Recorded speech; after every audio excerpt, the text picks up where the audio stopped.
Happy New Year, Truth Seekers. Before we jump into this episode, if Messy Truths resonates with you, following the podcast, rating our show, or leaving a review is one of the easiest ways to support us, and it'll help more truth seekers find us. We're so grateful to you for your support. Now, let's dive into Word of the Year.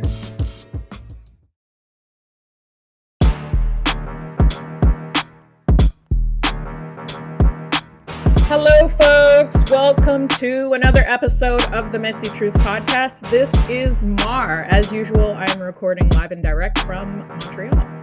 And it is your favorite middle child. I'm recording from the lands of the Kanakahage with Mar, and we're always happy to go down south to see Azar. So Azar, hit us up. It is me. It's Azar, aka Oz, aka Ozzy, aka Rain and Shine, aka Pocket Size Pimp, and I could keep going. Pocket Size Pimp. Reporting from New York City, and I am again just counting down to January 1st, 2026 for a new mayor, whose inauguration is very exciting stuff. But I love this guy. 2026, ladies, what are we talking about today? My birthday. Not too. Before we get into what we're talking about, I should also point out the name that you didn't mention, Azar, which was DJ Sugar Needles. You forgot to include that in there too. Oh my God. You have a lot of AKAs.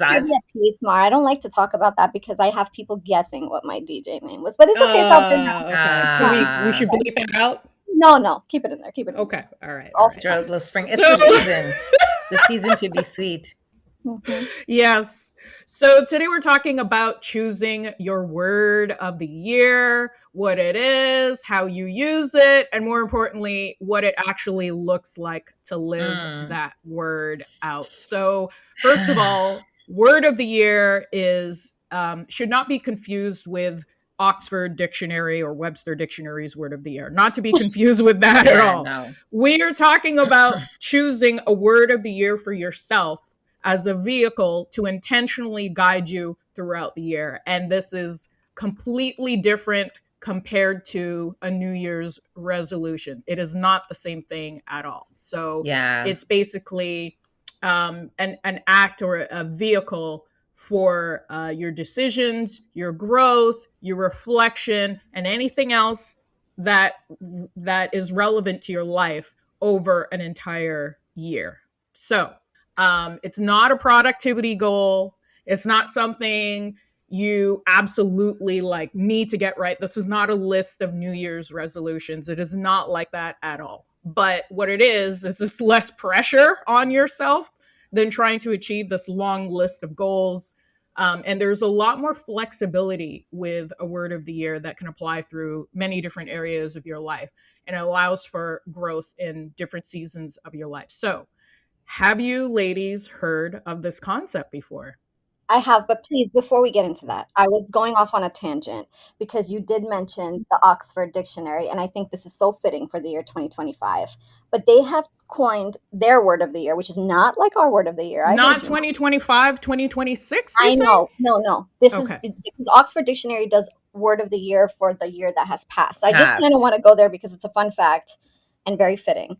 So the word of the year from it's actually Oxford University Press, is rage bait for 2025. How accurate. And it's not a word, it's a term, but rage bait for 2025. Because I feel like I have been rage baited this entire year, daily. Minutes, and not only that, there are a number of shows that talk about people who act wild, like on the streets, in the stores. I could see why. But I want to go on a further tangent. When you said New Year's resolution, I made the decision to look up, where does that shit come from? And actually, it's way back to Babylonian time. It started around 4,000 years ago. And it was in mid-March because that was their planting season. And it was in this 12-day festival called Akitu, where they made promises to the god, often to repay debts or return borrowed items. And they believed this would secure divine favor. And then it graduated from ancient Rome to the god Janus, who's a two-faced god, which we could get into a whole conversation about two-faced people. January 1st. But it was about looking backwards and forwards, symbolizing reflection and renewal. And they would make moral resolutions promising good conduct the year ahead. So it's kind of cool now that I understand. But to be fair with you, I only make new resolutions on my birthday. So fair That's a enough. renewal for you. yeah, It's the same thing. Fair You enough. know, It's yeah, totally fine. and being Persian and celebrating Persian New Year in the beginning of spring, this random January 1st is hard for me to kind of blame get Janice. into. Right, but we've talked about that before. But I do want to point out, Mar, that I not only am familiar with the concept, I have applied the concept successfully for the Awesome. Nice. past. I want not this past year. This past year I missed it, and my life has been a shit show. So let's, we're gonna refocus and do it right this time. But the couple of years before that, because I was part of a coaching program called Wholehearted Coaching. Shout out to Shireen. She practiced this at the end of the year because, again, it was just kind of like that hesitation with New Year's resolutions, and how some people don't really love it, and it's also a lot of pressure, right, when you're making New Year's resolutions. But this word of the year, it just resonated with me, and I applied it. And I want to just tell you guys about the two words that I applied 2 consecutive years and what happened when I applied them. So the first year, I believe, was 2023, and I chose the word peace.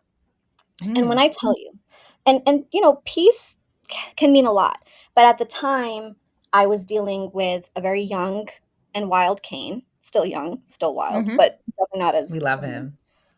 all over the place, and 2 kids, and life was hard. Life was just so frantic and Lifing. chaotic, and just I remember standing here and folding clothes while Kane had a room right next door, which I've converted since, and I was just like, I'm looking around me, and there's all this laundry that's been washed but not folded, and Kane stuff, and kids in the other room, and it just everything felt so cluttered and chaotic.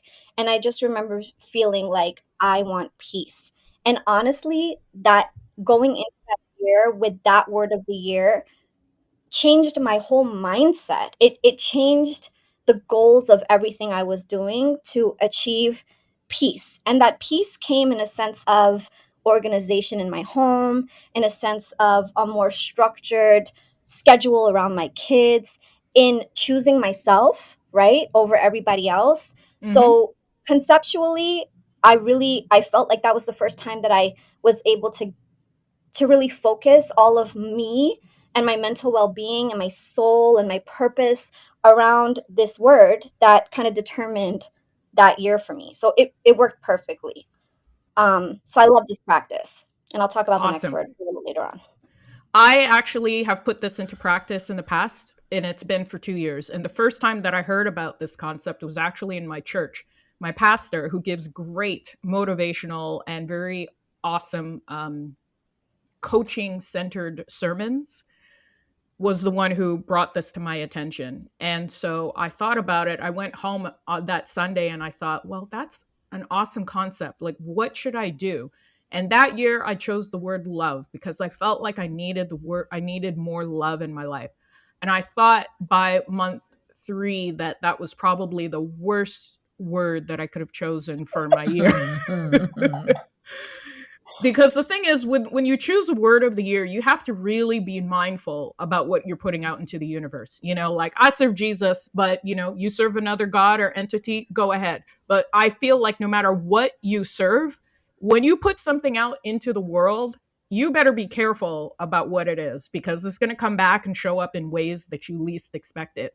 And that year I was challenged to love situations, and also challenged to love people in situations that I wasn't prepared for. And it's easy to love lovable people. It's easy to love people you already know and care about and who you already love and adore. But it's not easy to do that when you have difficult people in your life. And that was a huge challenge for me. So it was the worst word I could have chosen because it unexpectedly challenged me in areas that I wasn't ready for. But I think that was really what it was meant to do, was pull me out of my very narrow view of who deserves love and who doesn't deserve love, and try to widen that scope. And so and I know I that's learned a lot. challenging. It is. I It know is that's challenging if extremely you're Mark, because we've challenging. had sessions where we talk about the purge and you're happy to Yeah. purge. Yes. So I love that for you. However, loving from a distance is definitely something that I I'm for practice. that. And I can love people, I can love difficult people, but I can love you from afar. I don't want anything terrible to Absolutely. happen to you. I just don't want the current version of yourself in my life at this moment. And then Sure. this year, 2025, at the top of 2025, my word was create. And it was Yes, great. and you did that. I did a lot of creating, but the lesson that I learned was that I was only applying creativity to my professional life. I wasn't applying it in other areas, and I needed to apply it in my relationships, creating new relationships, recreating relationships, and those types of things, and creating new opportunities for myself, not just in my career but also in my finances and so forth. So it I went in thinking that it was going to be only on a professional level, and it ended up being embodying other areas of my life, or venturing into other areas of my life as well. So that being said, let me just say, Nesha, you said that you had not had the experience of doing word of the year. How do you feel about it? Because I know you mentioned Because you're not a fan of New Year's resolutions. no, because I'm weird. We all know on the show that I'm weird. And time for me is cyclical. It never changes, right? It's never really new. It's continuous and circular and ongoing. So it's never in the sense for me like a new year. It's just the continuous time going. So I've always found New Year's resolutions a bit awkward in my little Aquarian brain, because Right. I'm like, time is not linear, right? It constantly circles. Like, and a good example for this is like, we can hear a song that could take us right back to the moment, the first time we heard it. So I've always looked at time in this way, that it's just a never ending circle. So setting resolutions have been very like, I'm like, oh no. But I do believe in setting words and intentions at any given time. And it normally happens around my birthday, because again, if you don't know on the show by now, but I'm weird about my birthday. I love my birthday, and it's taken me time to re-love my birthday. Your birthday, whenever you're born, the planets align the same way the day you were born every year. So for me, there's a realignment there, planetary wise, and I like that kind of stuff. So I've had really strong words going through the whole year. I think since when my mom died in 2023, I think the word that I used, or the word that really resonated for me, was compassion. I had a lot of grace and compassion for myself. Like, we could do a whole episode on when our moms died and what we did. In 2024, it was balance. I was like very, very unbalanced. I was very bereaved still. The last 3 years, I think holistically, have been grace. Like, since my mom, we're going into 3 years that she's passed, and there's been a lot of grace that I've had to give myself. And I think the other word would be boundaries. Like, that's a big one for me this year. But grace and compassion and balance have been really important.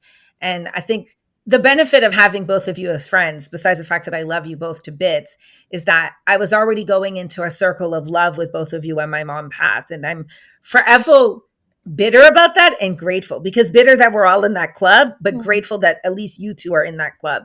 Because let me be very clear, listeners, if you've not lost a parent at all, you have no idea what kind of shit roll of pain you're going to go into, whether that relationship is weird or not. Because there's something about losing your originators, the people who created you. It's a very different type of loss. Like, when you create someone, when you lose a child, and when you lose the person who created you, it's a very strange relationship that I have. I almost feel like there's half of my bloodline is gone in that sense. It's a very strange feeling that I haven't conceptualized. But one thing, when I walked into that club with both of you, I was like, I'm okay with these two ladies, but you're not okay everywhere you go. Because grief, like mental health, is this scar that people don't see. And they don't see the work that you do to balance, to regulate yourself, to deal with everybody would consider a normal situation. Like I remember September 2023, going back to school after 10 months of being off and being mortified and terrified of having to go back to school because my mom walked those halls and I didn't want to be there. It was very triggering for me. Mm-hmm. And I still have those moments at school. I still have those moments like Christmas is coming up. I could give two shits about Christmas. I love Jesus, but I could give two shits about Christmas. It's too consumerism for me, right? It's too like, let's buy everything now. But when I think about Christmas, it's almost the beginning of the end for me. I go into a very strange grief cycle. It's like when my mom's treatment started, it's like our birthdays are coming and then she passes. So I go through this very strange cocoon period. And I'm reminded that I have to be balanced because my ultimate point was, I remember having these deep, deep poetic thoughts. Mar would be so proud of me during that period. I wrote some of the deepest things when my mom died. She invoked some of the deepest things of my feelings in my heart. People were like, oh my God, you write so deeply. And I don't share my feelings. Remember, I don't write stuff because I don't want you to know what I'm thinking when I die. No journals. Yeah, no journals, no evidence. But my mom broke open my heart and I wrote very deep, deep things about how much I miss her and still do. And I write about it. And I wasn't embarrassed. I would pour my heart into those posts. And at some point, someone tried to grief shame me and said, you post your mom every day. Like, when is it going to stop? And I was like, okay, bitch, you're getting blocked. Yeah. Because clearly you don't understand what I'm going through. I think, folks, we need to remember that you do not get to place a timeline or an end date on when someone grieves. It's different for everybody. You know, there's a difference between grieving and going through, the natural stages and so forth, and then memorializing, to the point of like Norman Bates. That happened, weird. But there's a difference. My mom would kick my ass. I think people need to relax a little. This year, the balance that I'm talking about that I was striving to get, which didn't happen, but I strived. Grief to me, or this journey I've been on, it feels like you're on this highway, and when the person first dies, they're right there in your rearview mirror. Mm-hmm. But unfortunately, your foot can never come off the pedal. Life progressed. And what hurt me so much was that the more life progressed, the more she was further in the back rearview mirror. And I desperately wanted to go back to those moments where she was alive.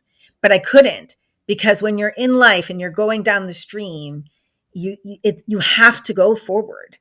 And that really, really fucked with me this year because I can't enjoy things at the same level. And I'm trying to recapture that joy because I'm always looking in the rearview mirror thinking, how far away is she now? And that really, really pains me a lot. So the balance of that rearview mirror and recreating joy, whatever that looks like, were really the themes for me this year. Looking for joy. So joy and balance were my words for this year. But that was really hard. I always was looking in the rearview mirror thinking, you're too far away from me, and almost desperately wanting to be back at the moment she died because the pain was so bad, but it was the biggest illustration of love, that pain that I had. And sometimes I want to be right back there. And some people are like, that's weird.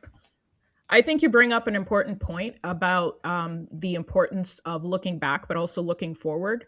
I've already started doing a little bit of work on my word of the year. And one of the prompts that I have in this workbook that I downloaded is... you downloaded a whole workbook. Yes, I did. You downloaded a whole workbook. It's a great workbook.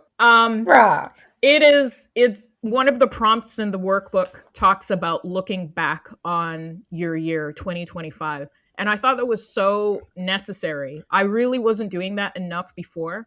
But in order to determine how you want to move forward, you do have to look back. You do have to look back and see what went wrong, what went right, what key things in your life actually helped you, and what did not. So you learn to let certain things go in your previous year before you move into your new year. And so some of the tools that I used in terms of figuring out my word of the year were My Intent, What's Your Word quiz online. It's a really good starting point for anyone who wants to determine what their word of the year is going to be. And the cool thing about it is that you don't just get one word when you're done with the quiz. You get a series of different words that are in alignment with the answers that you provided in the question. So it gives you a variety of options in terms of how you want to move forward and where you're directing yourself in 2026. And from there, I also used the visioning workbook by a creative named Shinjini Mehrotra, who goes by Modern Gypsy, and you can visit her website, moderngypsy.in. She's an artist and a creative guide, and her work centers on intentional living and creativity. So she offers a series of really awesome reflective tools that help people kind of slow down a little and listen more to their inner voice about what it is that they want, what has affected them, and how to move forward. And so her workbook has some really thoughtful prompts across the different areas of your life, whether that be work or business or finances or relationships or health. So there's no single, correct word you have to choose. It's really what applies to you. And you can choose more than one word. Like you were saying, Nesha, it doesn't have to only be I actually just did the a quiz. single word. You can do I don't like my words. One. So a word. I did the quiz. I don't like my words. You don't like it? Well, do it again. They're too happy. They're too shiny, happy people. Like, oh my I just did the quiz, listeners. And it's live like in misery and no, but I already. So I'm really proud of Mar, because Mar really did like the work and telling you how to find your own word. For me, the word comes to me on my heart. It's a very discerning moment. I feel it. I know it. And it hits me and I know what it has to be. So I was hoping that my word on my heart would match up with the quiz, but the quiz gave me some happy shit, listeners. It gave me joy, laughter, smile, be the light, sunshine, golden, sparkle. Like that doesn't even describe me on a good day. I had a list of words, and I actually didn't choose any exact words that it provided. Oh, thank God. I chose a word that was similar, and I felt that word was more fitting with what I was looking for. It's certainly within the scope of what their suggestions were, but I decided I can find a word that's very similar to these, but I think is going to really embody where I want to go. And so I sat with it for a day or so, and I think that was very helpful in being able to help me, land on something that was going to be useful for the year ahead. These listeners, these words are giving me Virgin River season 7. Like, this is not for me. And I love that show. But no. Listen, I don't want to sparkle. Can I just say that I loved my word of the year so much last year that I tattooed that bitch on me. How about that? Okay, read it to us. It's boundless. You have nice skin there. Boundless. And let me tell you, I told you these words are impactful. It was such the word attracted me. Again, I was doing these life coaching calls, and the word just attracted me so much. And it was really the year, again, not 2025, but 2024, where I released my attachment to everything shitty, everything that was holding me back, to the identity that I had created for myself, the expectations that I had set on myself, like all of those things that were weighing me down. I was able to detach from, and it felt so empowering, and it felt so bigger than a word of the year. It felt like I embodied this feeling, and I feel like I needed this feeling and this the word really to kind of drive me, not just through 2024, but through my life, right? That I am boundless, that I am limitless, that I am not tied down to anything. I'm not tied down to being a mother. I'm not tied down to my line of work. I'm not tied down to my past. I'm not tied down to my mistakes, right? Like, and it kind of reminds me a little bit, Nesha, of what you were talking about how you always want to see your mom in your rear view. And my reaction is the complete opposite. And we grieve very differently because I want to get as far away from that as possible. I want to put my foot on the gas and go so far that I don't even see it in my rear view. Does that make sense? And I feel like I've approached it that way, which hasn't been very healthy, by the way. Let me be very clear, listeners. Not recommended. 0 out of 10. We listen and we don't judge. We grieve differently. Say it again, but I'm just saying, it to me, something happened. It's done. I let it go. and I get as far away from it as possible. And then, of course, it rears its ugly head in very weird and strange moments. And, I have some other like issues and PTSD and trauma that comes out. And whatever. Point is, I'm in therapy. But the point is that Boundless kind of also defines that, right? Like in a way, like it's me kind of setting myself free from all of it. So I loved that word. And I guess I carried it into 2025 a little bit, but I really didn't do the exercise in 2025. So I'm very excited that Mars suggested this theme because it made me put it into practice. And I am excited to reveal my word whenever we get there. I just want to say an example of Oz. We were with her lovely child, and I wanted her child to cut that friend. Remember the friend? No, the friend was shady. And Oz was like, no, it's okay. I was like, nah, Kiki, cut, chop, you out. Mara already purged her. I purged her. Purged. Thanks. Mara the purged. You didn't purge her. But I'm saying if you had... I'm purging her. She would have been gone. You would have loved her. Okay. But what's your word of the year? What's your word of the year? Oz, you're dying. Are we going to reveal my word of the year? Yeah, go on. Reveal our word of the year. Drum roll. Okay.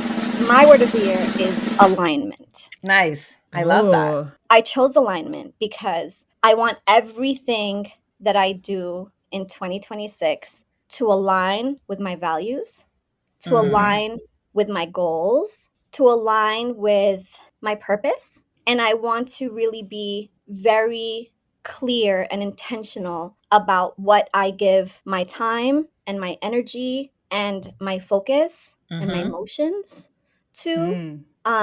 Because I feel like I've had trouble doing this most of my life. And I think I am fully or more aware of myself today than I ever was. And I guess that's going to be a process as I grow older with every, day and year and every experience that I have. But I think I'm in a good place to be able to discern alignment for me in a positive way.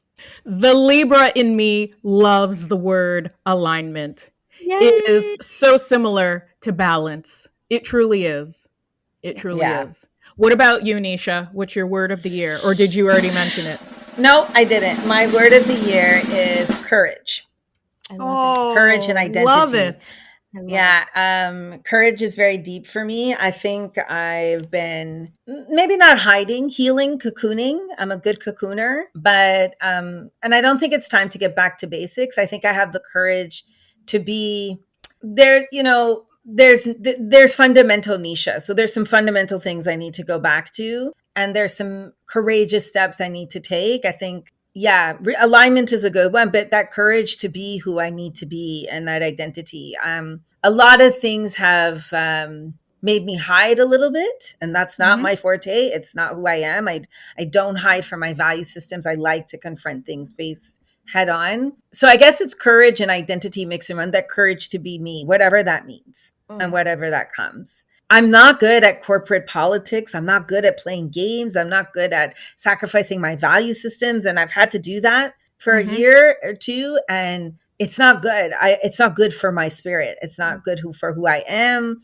I have to let the chips fall where they fall, because I'm not an establishment type of chick. I always want the world to be better. I've always been this sort of revolutionary minded person. And I think in this day and age where everything is attacked, when truth is relative, I need to be courageous to stand on fact, to stand on truth, and to go back to being that truth teller, that griot that I know that I am. So courage to make those hard decisions, to say those hard things, the courage to say what I got to say, do what you got to do. That's a very important thing for me. And I think I haven't been cowardly. I've been cocooning. And I think actually y'all should be afraid if I come out courageous, because that Nesha is not cute. That Nesha is wild. You know what's interesting about that? Nesha, you and I have already talked about how we have similar human design profiles, right? The 6'2", yes, the hermit. And that's I understand the cocooning. It's being a hermit, and that is exactly how I am. For me to be a creative person, I need to be alone. I need time alone. I need everyone to leave me alone. I need to be completely I need to be in complete solitude so I have time to be my best self and realign all of this, the realign the spirit in my body. And so I totally understand where you're coming from. And every now and again, you emerge and unveil yourself so you can reconnect with people and see those you love and re-energize yourself with the presence of people who you actually enjoy rather than people you don't. So I totally understand. So I was definitely in a hermit phase, but good luck now. I love this word, and I want to tell you, when I think of courage, I think of you. So you definitely embody it. Thank you. Absolutely embodied. So it's in perfect alignment. See what I did there? And I am all for it. And we are here to support you and to. So are you going to get my jail money? Courage. My bail money? We already said we were going to bail. That's true. In our last game. That's true. Yes. I was the one who was most likely to go to jail. Yes. And he will most likely bail you out. Yes. We'll start a Messy Truth funding. Mar, it's your turn. What's the word? Do-do-do-do-do. My word of the year for 2026 is ascend. Okay. You fired. Yes. We love that.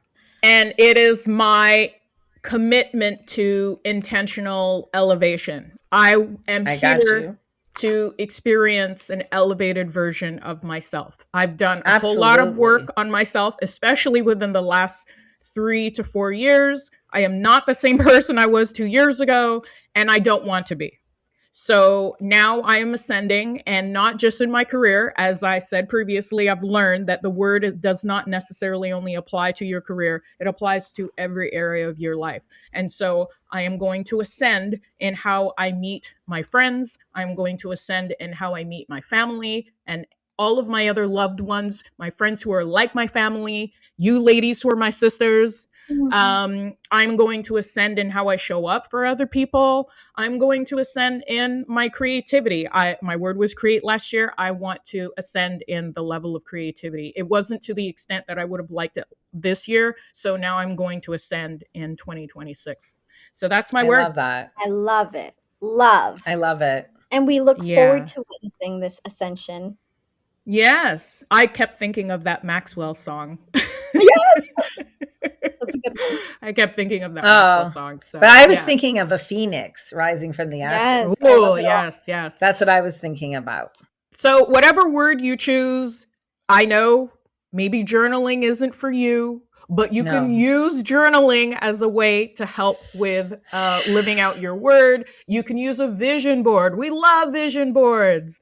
As a way, as a theme. I'm okay with use your word of the year as a theme for your vision board. You can do so many different things with it, and I hope that the listeners will thoroughly enjoy this episode and use it as a vehicle for getting their own word of the year for 2026 in their own life. So absolutely. I hope it goes well. I hope this content has resonated with you.